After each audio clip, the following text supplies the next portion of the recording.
This is your girl Lala from Lala's World, and if you are new to my channel, make sure you go ahead and click on the subscribe button, and also you want to turn on your notifications.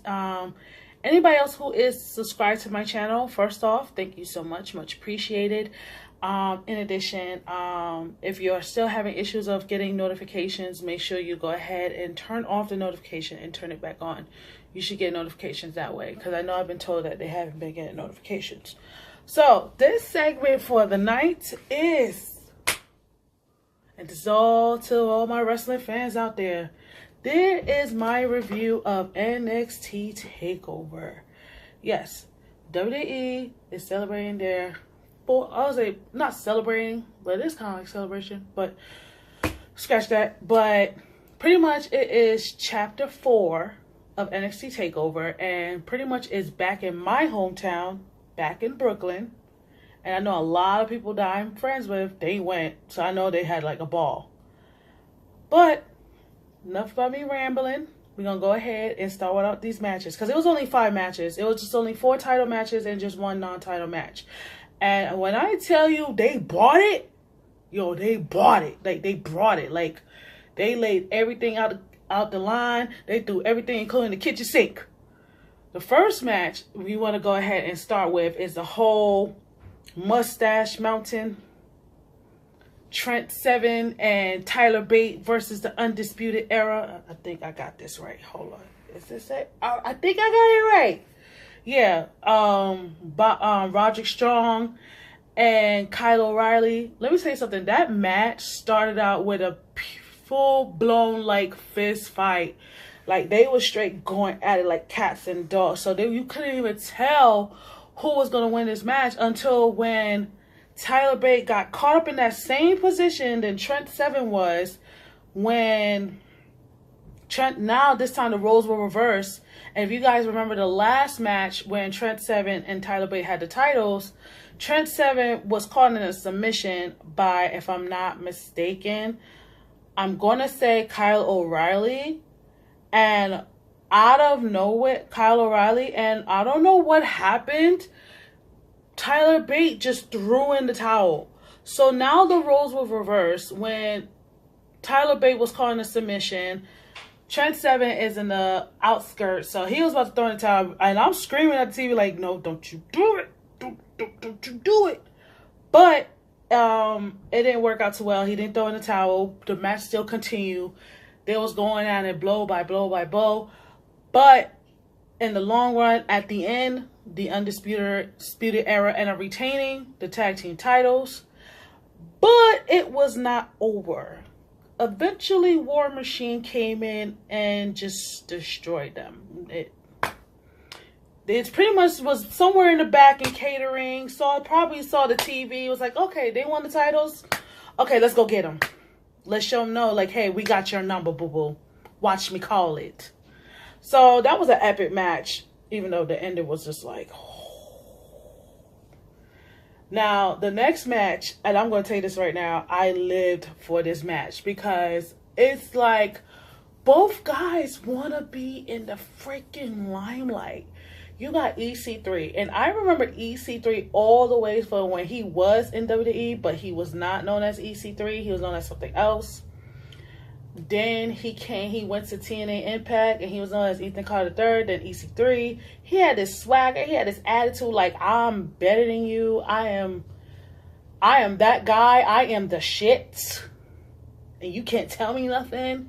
He came to NXT, and you have the top 100%. No, this man said, I am the top 1%, and you're going to respect that.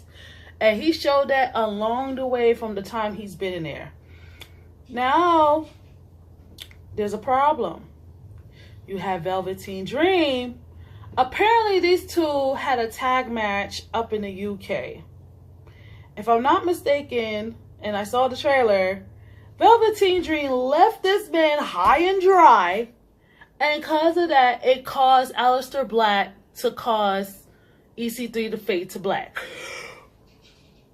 And to think of it, side note, you know, everybody's trying to figure out who attacked Aleister Black. William Regal, poor man, because he has to figure it out who attacked Aleister Black, because when Aleister comes back, he's coming for blood.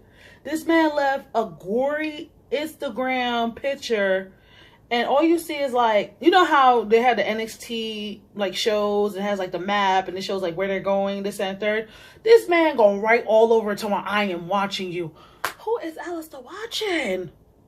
So it makes me think, you know, EC3 was out there.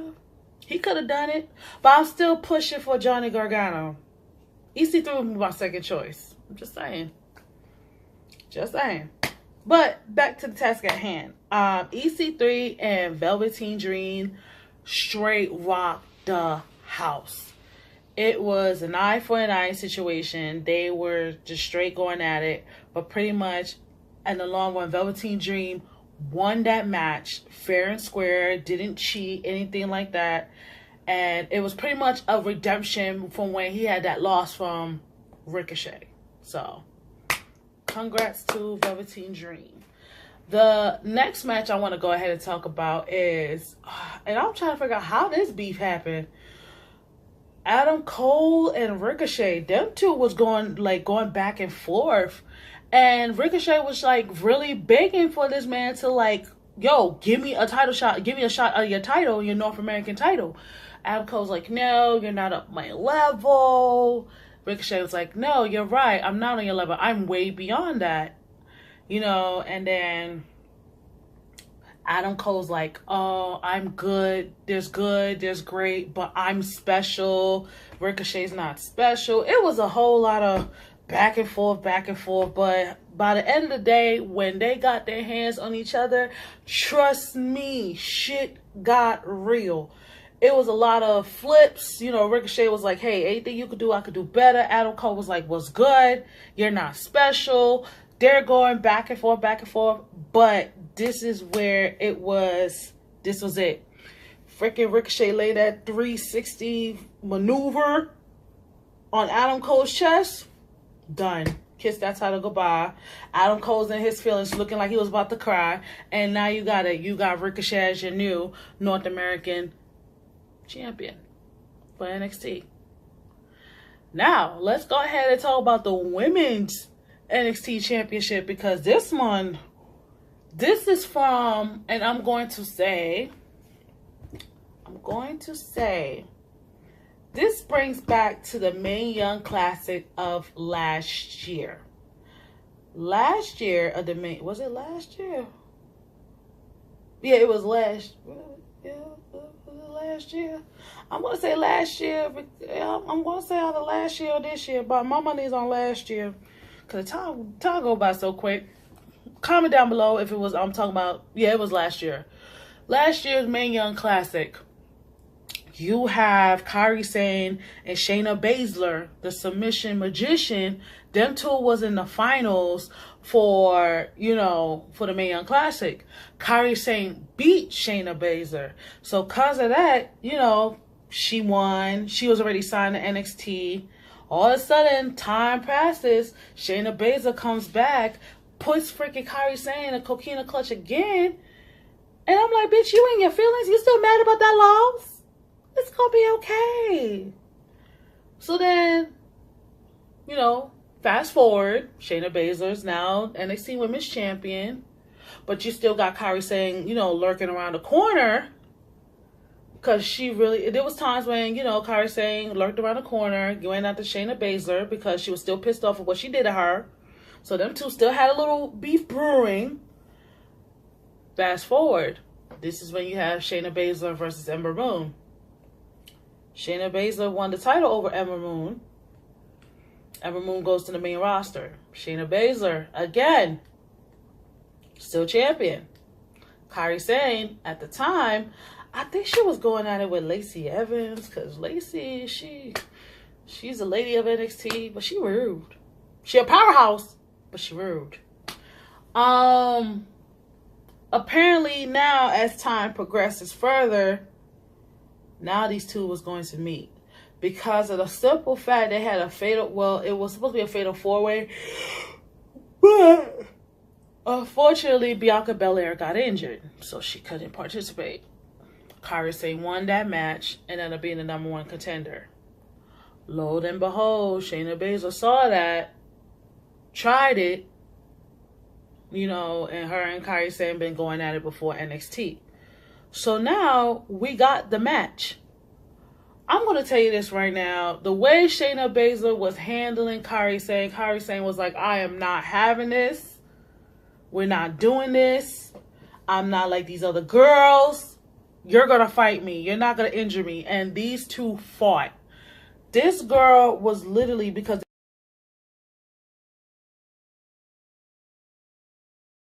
back to what I was saying. Sorry, I had technical difficulties with my phone. Yes, I'm feeling from my phone, and then I kind of passed out. So, right where I left off, where in terms of Kairi Sane and Shayna Baszler's match, pretty much she was not having it. Kairi Sane was like full on adrenaline. Like, she was like, I'm not backing down. I'm not one of these females in NXT and you're going to be pushing around. No. So Kairi Sane gave all she got. I'm talking about this girl gave her like probably two elbows. Her famous elbow. And lo and behold, Shayna Baszler was trying to do the coquina clutch, but Kairi got smart. She flipped over, had Shayna Baszler pinned 1, 2, 3. I wonder that's going to happen to a certain somebody in SummerSlam. I'm not naming no names, but congratulations to Kairi Sane. She is now from the Pirate Princess to the Queen of NXT. But there was some girls, they were nice about it. The Iconics, Peyton Royce, Billie Kay, they congratulated her. Dakota Kai, because, I was creeping around Twitter. And then there was some girls that was hating. Bianca Belair, she was hating. I don't know why. Girl, you was injured. Let it go. And you just came. You had your honeymoon. Girl, sit down. I like her, but don't be hating on girls like that. Then you got Lacey Evans. She's mad. I'm like, girl. Oh, this is out of focus. Hold on. Okay, there we go. Girl, I mean, you could get your opportunity. Let it go. Jesus. Now, the final match. Pretty much with Johnny Gargano, known as Johnny Wrestling, and Tommaso Ciampa. Let's go back through the hands of time, shall we? We're going back to where Chapter 1 of NXT Takeover, DIY, was done. Time progresses. Ciampa comes back and start taunting Johnny Gargano. I think he came back and hit him with a crutch. I believe that was Chapter 2. Let's go fast forward.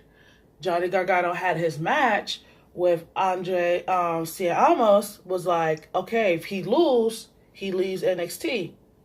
Tommaso Ciampa caused that. Then what happened was that Tommaso Ciampa got his ass beat by Johnny Gargano when Johnny Gargano came in from the audience. That's when we resulted to Chapter 3 of NXT No, not even Chapter 3. I would say Chapter 2. Whereas it was Chapter 2 was when I got this wrong. Sorry. Chapter 2 was when it was freaking Johnny Gargano and Tommaso Ciampa. Johnny Gargano won. Tommaso Ciampa came back being very petty on Chapter 3, hit Johnny Gargano from behind with the crutch, then caused Johnny Gargano to lose the match against Andrade Ciamos, causing him to leave NXT.